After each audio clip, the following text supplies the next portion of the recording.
बात के लिए कुछ मत छोड़ें, बाद में चाय ठंडी हो जाती है, बाद में चीज़ों में दिलचस्पी ख़त्म हो जाती है, बाद में दिन रात में बदल जाते हैं, बाद में लोग बड़े हो जाते हैं, बाद में जहन मैच्योर हो जाता है।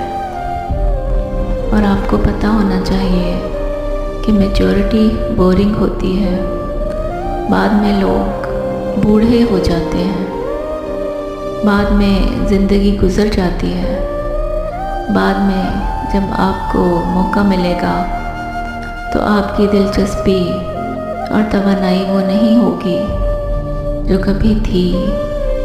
बाद में तो आपको कुछ ना करने पर अफसोस रहेगा।